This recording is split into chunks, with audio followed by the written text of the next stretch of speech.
Hi, Teresa Murray here for The Blind Spot, and today we're going to touch a bit about the escalation that's going on with the Iran-Israeli-US conflict. So I wanted to start with what's happening right now, not all the narratives and the talk and the political framing, the reality, or at least the partial reality. And that is the cost of this. No, we're 30, or the war is 31 days old, and there are thousands of people dead across Iran and Lebanon. Civilians, children, families, the elderly, not to mention even larger numbers of the injured, displaced, people terrified, traumatized, not knowing what's going to happen. And on the other side, the US-Israeli side, the casualties and the deaths are a fraction of that. And you could say that the West is characterized at the moment by, yes, a concern about the war, but also worry about rising fuel and energy prices plus supply. But what these numbers tell us about this war or this conflict is factual in who is absorbing the cost of the war. Yeah, if we look at these number of deaths and casualties. And also the worrying trend that is not new about escalation being normalized. While these numbers are still rising, we're hearing talk of what's going to happen next, potentially. Ground operations by the US in Iran, invasion, let's call a spade, by Israel into southern Lebanon. And let's not forget that also if the United States puts boots on Iranian soil, that is also an invasion, escalating beyond what we've already seen, which is an aerial attacks. And targeting strategic assets like Cargill Island and making wild claims that the US is going to take all of Iran's oil. And the worrying thing is, it's being discussed almost casually, like it's the natural next logical step. Escalation, that is. No mention of the cost, benefit, or anything about this. Then we hear something else in the media as well, that the conflict is spreading, that more actors are getting involved. And by this they mean the Houthis perhaps firing some missiles from Yemen. I mean, that's hardly a surprise, is it? And it's not that the conflict is spreading or that other actors are escalating it. Let's be clear here. This is a conflict that Israel and the US started without any clear reason, without any clear threat, without any clear military objectives, and then when you start a conflict, particularly if you have no goals, or you have short-term goals, conflicts widen, as they always do. Conflicts escalate. They take on their own dynamics. So when regional actors respond, whether it's the Houthis firing some missiles from Yemen or the Gulf states, Saudi Arabia in particular, signaling that they might get involved against Iran to defend their energy infrastructures that are being hit, causing them losses. We have to go back to who started this and why, and the costs versus the benefits of this. Those aren't mysteries. They're not surprises. Yeah, it's not a surprise. That's how conflicts behave and always have done. Those are reactions inside a widening war that's being widened, perhaps deliberately, because none of this is, again, I say, a surprise. It's not an anomaly that actors in the region are going to get drawn in. Then when it comes to the talk of these ground operations, these invasions into Lebanon and Iran, let's look at the feasibility of this and what's being proposed and why and to what end. So there's talk of limited deployments by the United States, into Iran. There's talk of Karg Island. There's talk of special ops, targeted small numbers of troops, 4,500, etc., and small mission-like incursions. And that's I think how it started in many other times that the US has tried to intervene. But Iran is not a minor actor in this game of war. In this war, it's not a game. It's a large, prepared state with a dense population that has spent decades anticipating and preparing for this exact scenario. Iran has always been forced to be on the defensive.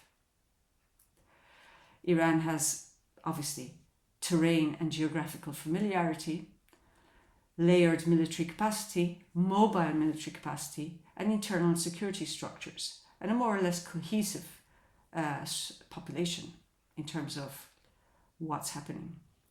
So the idea that you can enter that environment with special ops or Navy SEALs or whatever, cleanly, quickly, surgically, and control what happens next is wishful thinking. And again, what are the objectives if they did do that? If the US did deploy ground forces, what is the point? To do what? Iran is huge. That would not be deploying ground forces at this scale, 4,500 or whatever. It's not a contained plan. It's more like a gamble. And again, we come back to what's the objective.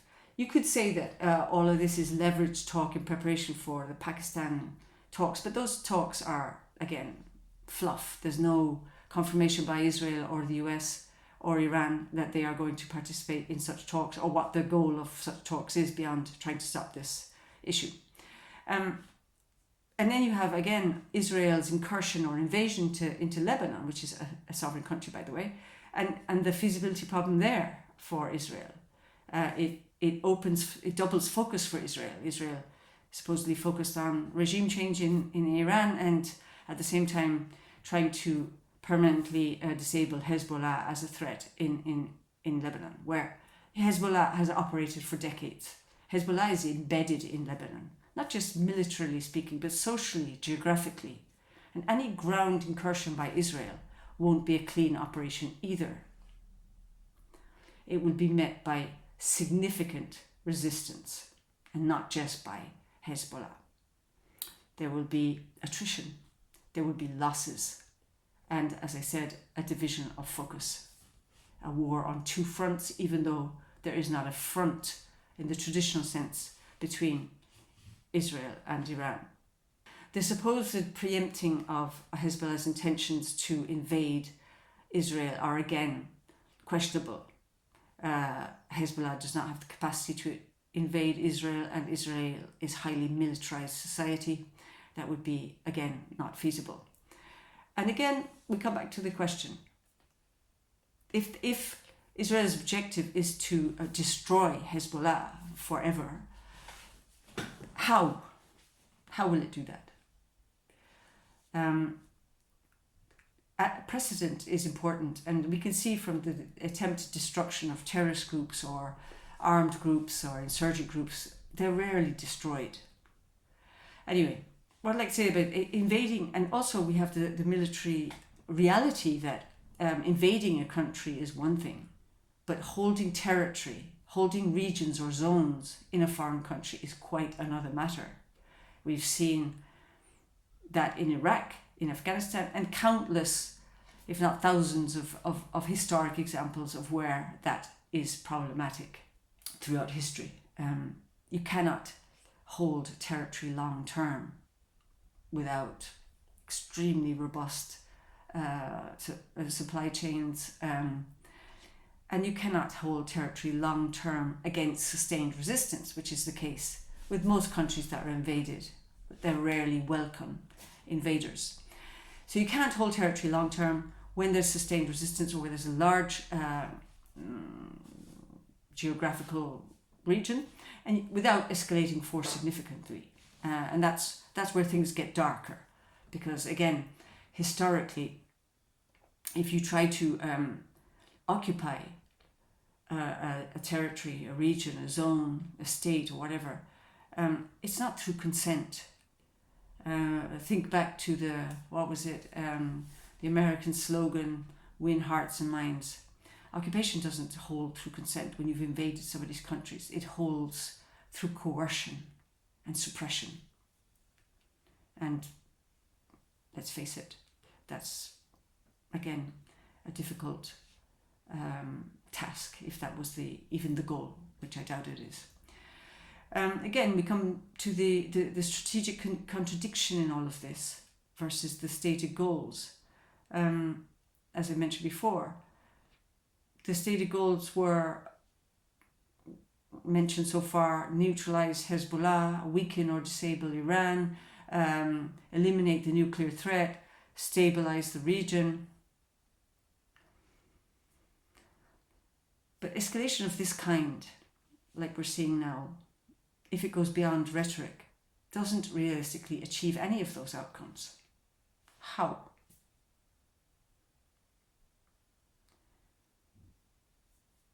You can't just disable Iran. You can't just disable Iran. You don't stabilize a region like the Middle East, or any region for that matter, by widening a war across it or by attacking it. When has that ever happened? So the question becomes, what is all of this conflict actually about? And why has it happened now?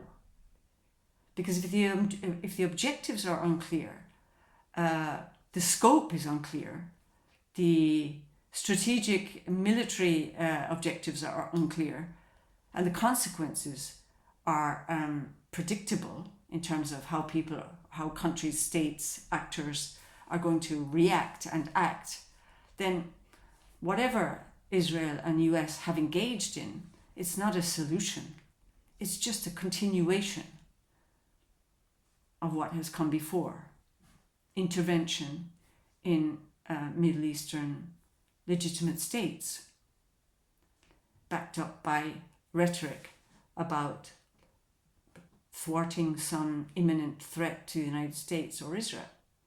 The longer this continues, this conflict in the Middle East, the more actors will get pulled in, like in the context of Syria, right?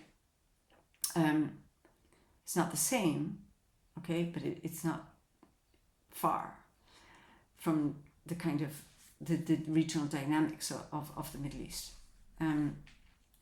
So I asked the question before, why now? Why initiate and then escalate this conflict? I mean, there was nothing palpable going on in the Middle East that signaled major destabilization, especially when you compare it to recent years. It was relatively contained at the moment. There was no armed conflicts of major concern going on. Why do that now? Why is it this timing? To what end? It is hard to see. And what is harder to see is, where does this all go from here? And at what cost for civilians?